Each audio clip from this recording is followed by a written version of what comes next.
Hello everybody and welcome back to another episode of Pointless Top 10, a show where we make top 10 lists out of pointless things. Why are we flying by this pointless statue in Booty Bay? Because inside pointless things are treasure.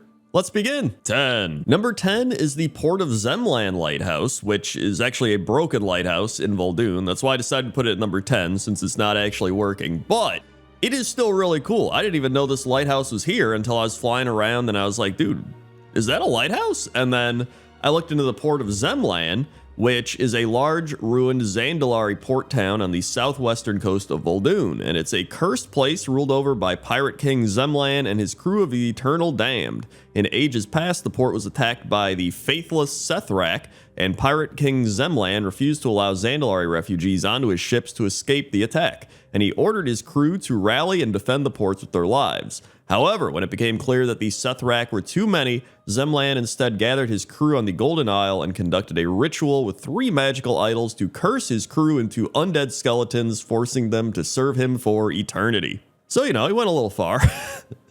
But they had a really cool lighthouse. In fact, if you go inside, you can actually see there's like a ship, I don't want to say drawing, like a mosaic or a tile type thing. It's really cool. And I had no idea this was even in here. There's a troll just standing there guarding it, but it's awesome. And so really just for the aesthetic and the backstory of this lighthouse, I was like, you know what? This deserves to be on the list. So it goes at number 10. 9. Number 9 is the Farshire Lighthouse, and the Farshire Lighthouse is north of Valiant's Keep in the southwestern part of the Borean Tundra. The lighthouse stands there to warn ships of treacherous rocks and icebergs that choke the harbor, which you can see right there behind it. But there's actually a few things that I really like about this lighthouse. One of them is how bright the beam is compared to some of the other lighthouses we're going to be taking a look at. And I love the aesthetic of this lighthouse. It's just very kind of cold, and obviously we're in a tundra, right? But it's funny, back in the day, I used to make fun of the Borean Tundra and be like, oh, it's the boring tundra, right? Oh, this place sucks. But after leveling through it again last year in Wrath of the Lich King Classic, I actually kind of enjoyed it. And maybe it's just because I've gotten older and I'm like more appreciative of these things. I don't know, my body feels like the Borean Tundra, man. Maybe that's what it is.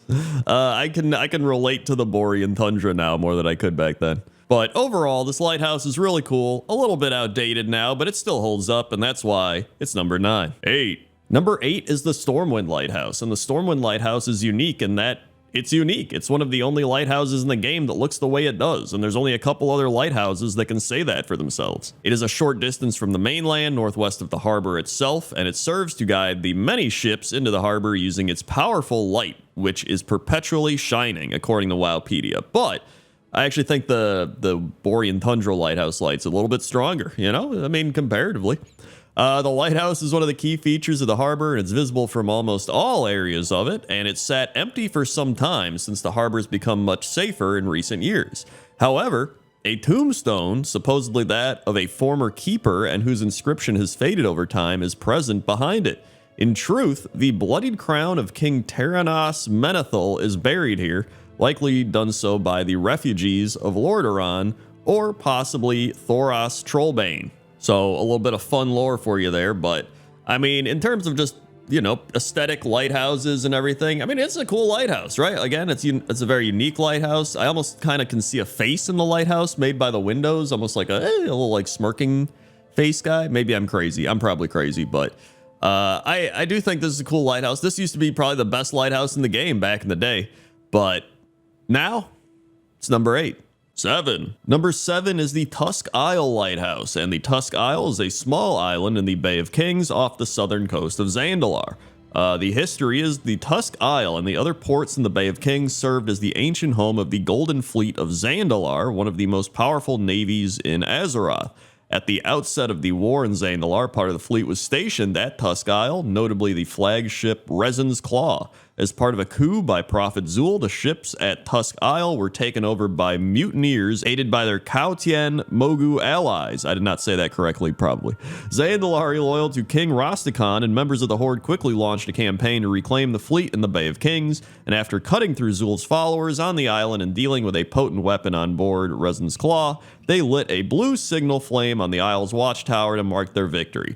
Now, here's the thing. They say it's a watchtower, but this is a lighthouse, okay? It made me go and look up what a lighthouse is, and a lighthouse is a tower or structure containing a beacon of light to warn or guide ships at sea, which it looks like that's what it's doing, right? Like it's just a big tower with a light on top of it. It doesn't matter if it's a flame or not. So to me, this is a lighthouse. Like it's a house structure, tower, and it's got a light on it. To me, it's a lighthouse, okay? And that's it. You know, this is a pointless series anyway, so it really doesn't matter. So that's why this is number 7. 6. Number 6 is the Theramore Lighthouse, and I picked the Theramore Lighthouse because of how much lore and history is kind of behind it, because not only did Theramore get blown up, right, but we have Bab's Fizzletorque here, and this is one of the only places where you have a bunch of lighthouse quests. I mean, Bab Fizzletorque has the This Old Lighthouse quest, which is a reference to This Old House, and that same quest chain also takes you to Nat Pagal, and it has you fight a sea monster, so it's pretty cool. And Babs also appears at the fall of Theramore, cowering at the lighthouse, and it's likely she survived the attack on Theramore Isle as she was far enough away from the explosion. Something cool that I learned while researching a lot of this, even though it doesn't really pertain to the lighthouse in particular, is that this whole area was going to be used for a Southern Barons war front in Battle for Azeroth, where the Alliance would attack the Great Gate into Mulgore, but none of this was ever used, and the idea was scrapped for whatever reason, but I thought that was really cool. I'm glad that the Gate of Mulgore did not get attacked, though, personally, so that's why the Theramore Lighthouse is number 6. 5. Number 5 is the Gale Watch Lighthouse, which is the Gilneas Lighthouse, and it is a lighthouse situated on a rocky island in the northern reaches of Gilneas. There are several smashed boats lying in the sand on its small beach and a long winding path lit with lanterns leading to its top. All of the doors are closed, and there appears to be no inhabitants or mobs in the area. Also, according to Wowpedia, there is no incentive to go here during the Worgen starting experience, so it's really just there for aesthetic purposes, and I kind of love that. I really love the lanterns, the bridges, the rails, the rocky hillside thing that the lighthouse is on, and then just the lighthouse itself. Like, this is a really cool lighthouse, and I'm not gonna lie, the fact that the Gale Watch Lighthouse is pretty much pointless outside of the fact that it's there for aesthetic purposes, I think is pretty cool. So that's why it's number 5. 4. Number 4 is the Westfall Lighthouse, and I think this is one of the lighthouses a lot of people think of when they think of lighthouses. It sits just off the coast of the far southern edge of Westfall, and outside the lighthouse stands the ghostly Captain Grayson, who gives you a few quests that involve killing murlocs along the coast. And speaking of Captain Grayson, he's a human ghost pirate, and he was once a pirate captain of a ship until his life was ended by the perilous rocks of Westfall's coastline because the lighthouse was not lit that night. When his life was ended, he had no clue what the afterlife held for him. He traveled as a ghostly pirate captain to the lighthouse and watched, helpless, as Old Murk-Eye led an attack and scared the Keeper's family off. They returned and relit the flame, but Old Murk-Eye coerced the weaker-minded Murlocs to raid the lighthouse with him once again. The second time, the family was not so lucky, and before his eyes, they perished helplessly. With no one to keep watch on the flame, the responsibility has fallen upon him, and his afterlife plight is to see that no others follow his destiny. So that's actually pretty sad. Like, he's just here wanting no one else to get killed by the Murlocs, essentially. So, I mean, that's pretty deep lore compared to some of the other lighthouses where it's like, it's a lighthouse. It helps ships find where they're going, which isn't bad, but, you know, it's got a little more depth to it. So that's why it's number 4. 3. Number 3 is the Aberdeen Lighthouse, and the Aberdeen Lighthouse is so high up here because it's one of the most unique lighthouses in the game. It's actually the only Night Elven lighthouse in the game, and it's pretty much just a unique Night Elf lighthouse, and it's not even in the game anymore after Cataclysm hit. So it's pretty cool to actually be able to go back to Classic WoW and see it now, because I never even knew this existed. And after, you know, looking around, I was like, dude, this really is the only lighthouse like it in the game. Apparently, Aberdeen has had a long history as a port. A long time ago, a ship commanded by the elf Allura crashed on the rocks near the lighthouse, losing her shipment of Elunite ore. And the Shade of Allura is actually in Classic WoW, and it's a night elf ghost located in the sea near Aberdeen, and once the captain of a ship, she's now cursed to roam the deeps and protect her shipment of ore at all time. But she too was removed in the Cataclysm. So apparently Deathwing just destroyed her ghost, I guess. Or maybe everything being destroyed helped her move on. I don't know.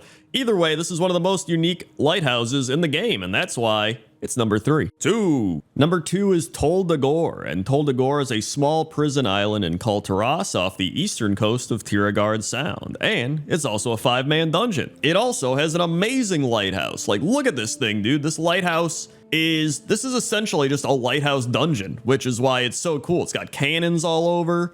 It's just fortified, and then the actual light from the lighthouse itself is just like a sunbeam. Like, that thing is crazy. A fun fact about Tol Dagor is that much like Tol Barad, the name Tol Dagor is derived from the Quenya and Sindarin languages created by J.R.R. Tolkien for his Legendarium. Tol is Quenya and Sindarin for island, while Dagor is Sindarin for battle. Tol Dagor would thus mean the island of battle in Sindarin. Also, I probably said some of that wrong again, but you're probably used to that by now. But really cool stuff. And I mean, the main point here is that this lighthouse is actually insane. This is just like a stacked, fortified lighthouse, like easily one of the biggest, baddest lighthouses around. And that's why it's number 2. 1. And number 1 is the Western Watch Lighthouse in Drustvar, and Western Watch is an island in Western Drustvar. This is the exact same lighthouse that we saw in Tol Dagor, but I think there's just something about a lighthouse being out on its own little island, surrounded by nature and water and like a bunch of little things going on that really makes me enjoy it compared to being like this big prison dungeon. Like, I don't know what it was, because I was like, okay, you know what, I'm gonna put Tol Dagor at number 1 because it's crazy. But then I was looking at both and I was like, you know what, I think I appreciate this lighthouse just a little bit more. It feels a little more naturey. It feels a little more like an actual lighthouse. Maybe it's because it's more pointless. I think that might just be it. Like, Tol Dagor has a lot of purpose and meaning to it, and this lighthouse is just, you know, it's not completely pointless. Like we mentioned, it's still a lighthouse. It's still directing the ships on where to go and giving them a light to see, but it's a really nice lighthouse. It's probably the best lighthouse we've had just in World of Warcraft. Like, the design of the lighthouse is amazing. The little island it's on is amazing. It's one of the reasons that I still really like BFA, for its music and its art. And obviously, you know, it didn't really have a lot of great gameplay mechanics and stuff like that, but I really did love the BFA art and music, and I think this lighthouse is a display of that. And so with all those things combined, that's why this lighthouse is number 1. Hey everybody, thanks for watching this episode of Pointless Top 10. Make sure to like, comment, subscribe. Also, if you want to support the channel, consider becoming a channel member or supporting on Patreon, link in the description. And if you want to check out more Pointless Top 10, there's Pointless Top 10 bald NPCs in World of Warcraft, or you can check out Pointless Top 10 Kodos. Okay? Okay. See ya.